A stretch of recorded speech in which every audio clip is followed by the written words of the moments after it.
E5 TV news కు స్వాగతం. ముందుగా హెడ్లైన్స్. ఆపరేషన్ సింధూర్తో ధీటైన జవాబిచ్చారు సిక్కిం రాష్ట్ర అవతరణ వేడుకలో ప్రధాని మోదీ. 400 కిలోమీటర్ల సైకిల్పై మహానాడుకొచ్చిన పెద్దాయనను ప్రశంసించిన సీఎం చంద్రబాబు. జగన్ను ప్రజలు తాడపల్లి ప్యాలెస్లో పెట్టి లాక్ చేశారు నారా లోకేష్.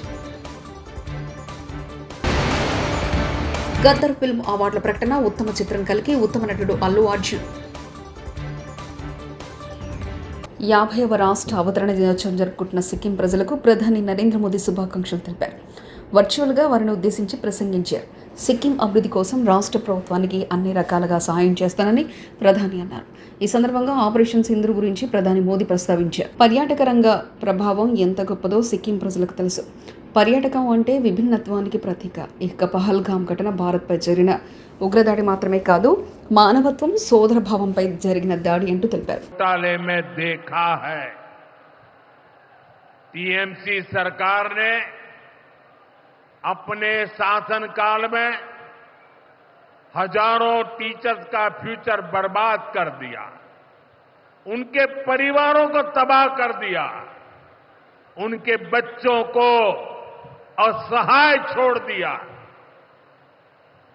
टीएमसी के घोटालेबाजों ने सैकड़ों गरीब परिवार के बेटे बेटियों को अंधकार में धकेल दिया है.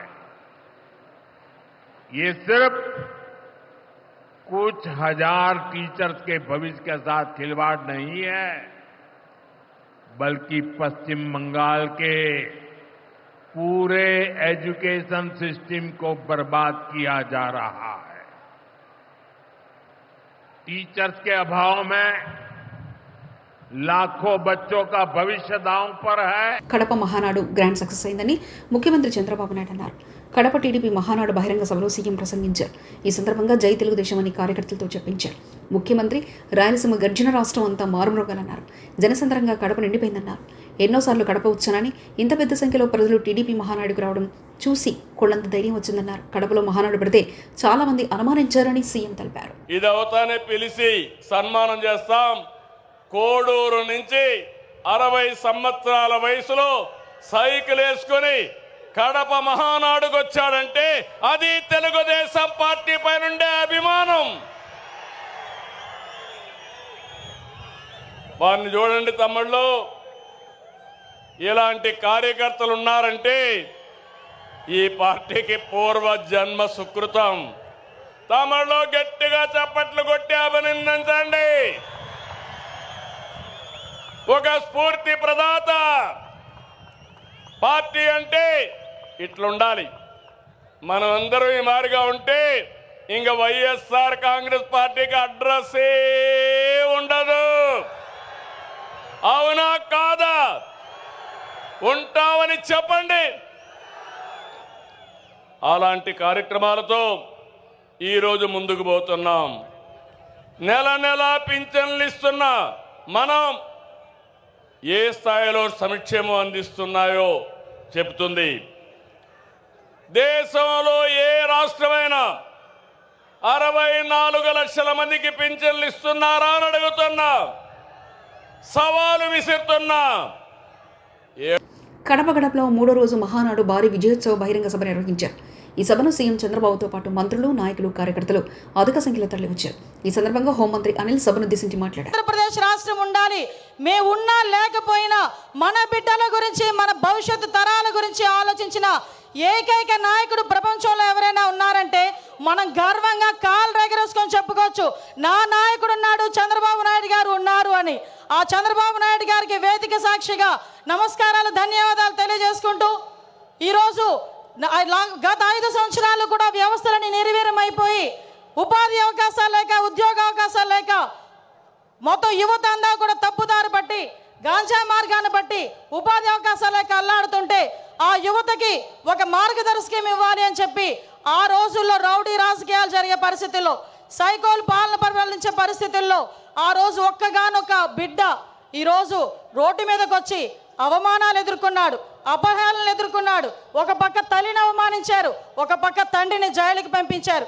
అయినప్పటికీ కూడా మొక్కవోని ధైర్యంతో నా కార్యకర్తలు నా వెంబడున్నారు, నేను పూర్తి చేయగలనని సుమారుగా 9 నెలల కాలంలోనే ఈ రాష్ట్రంలోని తెలుగుదేశం పార్టీకి పునరుద్దేశం తీసుకొచ్చిన నా సోదరుడు మానవ వనరుల శాఖ మంత్రులు గౌరవనీయులు నారా లోకేష్ గారికి ప్రత్యేకంగా ధన్యవాదాలు, నమస్కారాలు తెలియజేసుకుంటూ ఈరోజు రాష్ట్ర పార్టీ అధ్యక్షులు పల్లా శ్రీనివాసరావు గారికి, అదేవిధంగా వేదిక నిర్వహించిన సహచర మంత్రివర్యులకి, ఎమ్మెల్యేలకి, ఎమ్మెల్సీలకి అందరికీ కూడా పేరు పేరున, వేదిక నిర్వహించిన పెద్దలందరికీ కూడా పేరు పేరున నమస్కారాలు, ధన్యవాదాలు. దేవుని గడపలో మహానాడు నిర్వహించడం అదృష్టంగా భావిస్తున్నామని తెలుగుదేశం పార్టీ జాతీయ ప్రధాన కార్యదర్శి మంత్రి నారా లోకేష్ అన్నారు.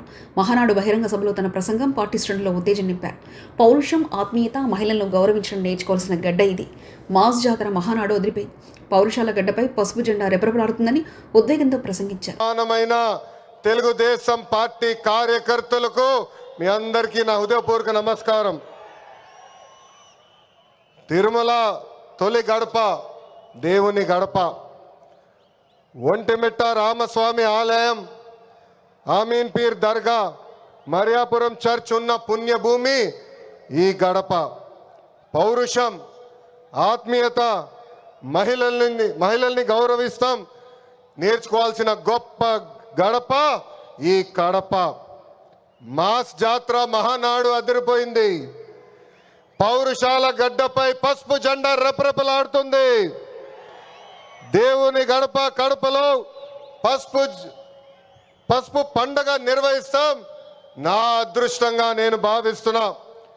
2024లో మాస్ విక్టరీ మనందరం చూసాం, చరిత్ర కూడా తిరిగి రాశాం. 94% స్ట్రైక్ రేట్, అంటే 175 నియోజకవర్గాల్లో 164 స్థానాలు మన కైవసం చేసుకున్నాం. ఇది ఒక రికార్డు కాదు, ఆల్ టైమ్ రికార్డ్ అని సభాముఖం మీకు తెలుపుతున్నా. ఇది తెలుగుదేశం పార్టీ కార్యకర్తల నాటు దెబ్బ. జెండా బీకేస్తా అన్నారు వాళ్ళు, ఇప్పుడు పార్టీ కార్యాలయానికి టూలెట్ బోటు పెట్టుకుని పారిపోయే పరిస్థితి. పార్టీ లేకుండా చేస్తా అన్నారు, అడ్రస్ లేకుండా పోయే పరిస్థితి. వై నాట్ 175 అన్నారు, ప్రజలు ప్రతిపక్ష హోదా కూడా ఇవ్వని పరిస్థితి. మన బొమ్మలు పెట్టి బాక్సింగ్ చేశారు, ప్రజలే ఇప్పుడు ఫుట్బాల్ ఆడుకునే పరిస్థితి. యంగ్ ఇండియా ఇంటిగ్రేటెడ్ పాఠశాల మీద ఒక్కోసారి ఒక్క అంచనా పెంచుకుంటూ పోయారు. ముందుగా ఉప ముఖ్యమంత్రి 80 కోట్లు అంచనా వేస్తే తర్వాత ముఖ్యమంత్రి గారు 100 కోట్లకు అంచనా పెంచారు. మళ్ళీ అదే ముఖ్యమంత్రి 120 కోట్లను అంచనా పెంచారు. అప్పుడు మళ్ళీ అదే ముఖ్యమంత్రి 200 కోట్లు అంచనా పెంచారు. అసలు ఎందుకు అంచనా పెంచుకుంటూ పోయారు? అక్కడే మతలబ్ ఏంటో చెప్పాలి. మాజీ మంత్రి ఎమ్మెల్యే సబితా ఇంద్రారెడ్డి కోట్ల వరకు ఒక ఇంటిగ్రేటెడ్ స్కూల్ పెడతాం మేమని చెప్పడం జరిగింది. 80 కోట్లతోనే ఇంటిగ్రేటెడ్ స్కూల్ అని టెండర్ కూడా పిలుచున్నారు మీరే, 80 కోట్లని. తర్వాత దాన్ని గౌరవ ఉప ముఖ్యమంత్రి గారు 180 కోట్ల నుండి 100 కోట్ల వరకు చేస్తా అని స్టేట్మెంట్ ఇవ్వడం జరిగింది. ఇదే గౌరవ ముఖ్యమంత్రి గారు మళ్ళీ షాద్నగర్ వెళ్ళి అక్కడ ఫౌండేషన్ వేస్తూ 125 కోట్లకు సంబంధించి ఫౌండేషన్ వేయడం జరిగింది. కానీ నిన్న చూస్తూ ఉంటే 200 కోట్లకి ఒక ఇంటిగ్రేటెడ్ స్కూల్ అనేది అనౌన్స్ చేయడం జరిగింది. అంటే మీ విధానం ఏదిందో అది స్పష్టం చేయమంటున్నాం. 85 కోట్లలో యంగ్ ఇండియా ఇంటర్నేషనల్ స్కూల్ పెడతారా, 125 కోట్లలో పెడతారా, 200 కోట్లలో పెడతారా? ఎందుకు పెంచుకుంటూ పోయినారు? అసలు వచ్చిన మార్పు ఏంది? మీరు తీసుకొచ్చిన 85 కోట్లను అనౌన్స్ చేసిన రోజు నుండి ఇప్పటి వరకు తట్టడు మట్టే లేదు. కానీ అంచనాలు పెంచుకుంటూ పోయారు. అక్కడే మతలబోయింది అని అడుగుతున్నాం. నిజంగానే మీరు చెప్పదలుచుకుంటే ఇమీడియట్గా ప్రతి స్కూల్కి ఇంత అవుతుందని క్లారిటీగా చెప్పాలి. మీకే క్లారిటీ లేకుండా ఒక్కొక్కరు ఒక్కొక్క దగ్గర మాట్లాడుతూ ప్రతి నియోజకవర్గానికి ఇస్తామన్నారు, అది లేదు. నిన్న చూస్తే 20 స్కూల్స్కి ఇచ్చున్నారు. బడ్జెట్లో ఏం పెట్టున్నారు? 11,000 కోట్లు యంగ్ ఇండియా ఇంటర్నేషనల్ స్కూల్స్కి ఇంటిగ్రేటెడ్ స్కూల్స్కి పెడతామన్నారు. కానీ తీరా చూస్తే అక్కడ 4,000 కోట్లు పెట్టున్నారు. ఇవన్నీ కూడా ఎవరిని మభ్యపెట్టడానికి ఇవన్నీ మాట్లాడుతున్నానే దయచేసి గమనించమని కోరుతా ఉన్నాను. తెలంగాణ రాష్ట్ర ప్రభుత్వం అందించిన గద్దర్ ఫిల్మ్ అవార్డులను జ్యూరీ చైర్పర్సన్ జయసుధ ప్రకటించారు. ఎఫ్డీసీ చైర్మన్ దిల్రాజ్తో కలిసి ఆమె మీడియా సమావేశం నిర్వహించారు. ఈ అవార్డుల కోసం మొత్తం 1248 నామినేషన్లు రాగా వాటిని పరిశీలించిన అనంతరం అవార్డు గ్రహీతల పేర్లను ప్రకటించారు. శ్రీ నాగ అశ్విన్ సింగిరెడ్డి ఫర్ కల్కి. Best leading actor Shri Allu Arjun Pushpa 2. Best leading actress Niveda Thomas for 35 Chinna Kada Kaadu. Tirumala శ్రీవారిని సినీ నటి శ్రీయ దర్శించుకున్నారు. గురువారం వేకువజామున శ్రీవారి సుప్రభాత సేవలో ఆమె పాల్గొన్నారు.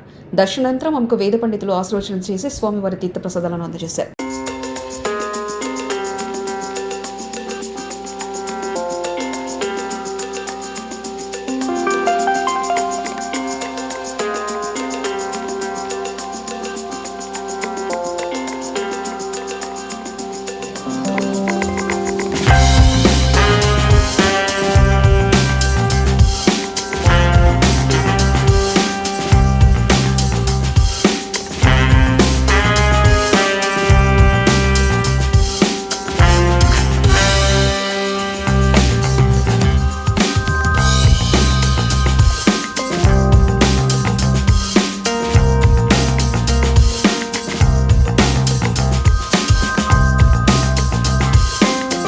నిర్మల్ పట్టణంలో జీఎన్ఆర్ కాలనీ సమీపంలో స్వర్ణాబాగుపై నిర్మించిన చెక్ డ్యాంను బ్లాస్టింగ్ చేసి పేల్చేసిన ఇరిగేషన్ అధికారులు.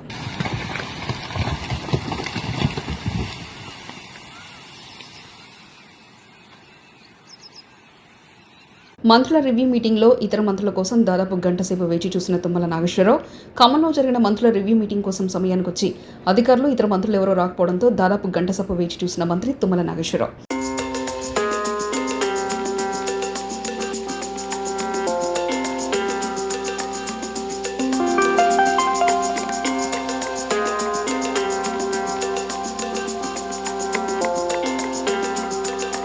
గద్దర్ ఫిల్మ్ అవార్డును jury chairperson Jayasudha, FDC chairman దిల్రాజ్తో కలిసి మీడియా సమావేశం నిర్వహించారు. తెలుగు సినిమా రంగాన్ని ప్రోత్సహించేందుకు తెలంగాణ రాష్ట్ర ప్రభుత్వం చేపట్టిన గద్దర్ తెలంగాణ ఫిల్మ్ అవార్డులను జ్యూరీ కమిటీకి చైర్మన్గా నటి జయసుధ ప్రకటించారు. అంతకుముందు దిల్రాజు మాట్లాడారు. మొదటి రోజు నేను వాళ్ళని ఫామ్ చేసినప్పుడు ఈ టేబుల్ పైన ఒక మాట చెప్పాను. సో మీ మనస్సాక్షిగా సినిమాలు చూస్తూ మీకు అనిపించినవి మీ జ్యూరీ మెంబర్స్ డిసైడ్ చేసిన సినిమాలే ఫైనల్ లిస్ట్ అని. సో గాడ్ గ్రేస్ ఎక్కడ ఎవరి ఇన్ఫ్లుయెన్స్ కానీ ఎవరి ఇన్వాల్వ్మెంట్ లేకుండా కానీ వాళ్ళకంతా ఫ్రీడమ్ ఇచ్చి చేయగలిగాం. సో దానికి రాత్రి జ్యూరీ మెంబర్స్ వాళ్ళ కళ్ళల్లో వాళ్ళ ఆనందం అర్థమైంది. సో వాళ్ళు చాలా ఫైట్ చేసుకొని వాళ్ళు ఏది రైట్ అనిపించింది అనేది వాళ్ళు అనుకొని ప్రతి సినిమాని చిన్న పెద్ద అనే సినిమాలు లేకుండా వాళ్ళు ఫైనల్ చేసి నిన్న నైట్ సీఎం గారికి సబ్మిట్ చేశారు. ధాన్యం కొనుగోలు చేయాలని కోరుతూ కలెక్టర్ ఆఫీసులో ధాన్యం బస్తాతో రైతు నిరసన.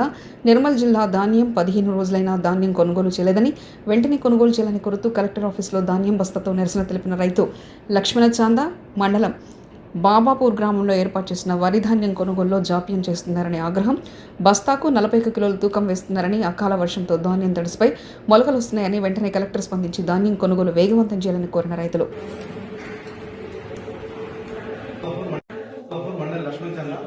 నా పేరు గుట్టు శ్రీనివాస్. మేము గత 15 రోజుల క్రితం పోసినాము. 13వ డేట్ నాడు పోయడం జరిగింది. 13, 14, 15 మ్యాచ్లు రావడం జరిగింది. కొన్నేమో 20 పైన మ్యాచ్లు రావడం జరిగింది. లారీలు రాలేదు, అమ్మాలి వాళ్ళు రాలేదు. పిఎస్సిఎస్ నిర్వాహకులు 4-5 గ్రామాలకు జోకడం జరిగింది. మా ఇంతకుముందు సొసైటీకి ఇచ్చిన బాగుంది, మన డాక్టర్కు మహిళలకు ఇచ్చిన బాగుండేది. అక్కడ జోకిన కాడ 80% ఖాళీ అయిపోయింది. 20% మాత్రమే ఉన్నాయి. ఇక్కడ మాత్రం 80% ఉన్నది. 20% మాత్రమే జోకడం జరిగింది. లక్ష్మణ్ చంద, కోరిగా, కంజరు, లింగంపల్లి అట్లా వేరే గ్రామాలలో జోకి మా ఊళ్ళో జోకలేదు. ఆ వర్షం 21 డేట్కు రావడం జరిగింది. అయినా కూడా లారీలు రాలేదు, జోకలేదు. తడిసినాయి అని చెప్పి కింద పదనొచ్చింది, తడవలేదు పూర్తిగా. అయినా కూడా జోక్తలేడు. ఎక్కువ కటింగ్ అయితే ప్లస్ ఎక్కువ జోక్తా అందరికి 41.500 గ్రాములు జోక్తే మాకేమో ఎక్కువ జోక్తా అని చెప్పి ఇన్ఛార్జ్ ఎన్ రామరాజు గారు చెప్తున్నారు. అందరితో పాటు సమానంగా నాకు కూడా కటింగ్ కావాలా, నాకు కూడా సమానంగా జోకాడి అని చెప్పి నేను వేడుకోవడం జరిగింది.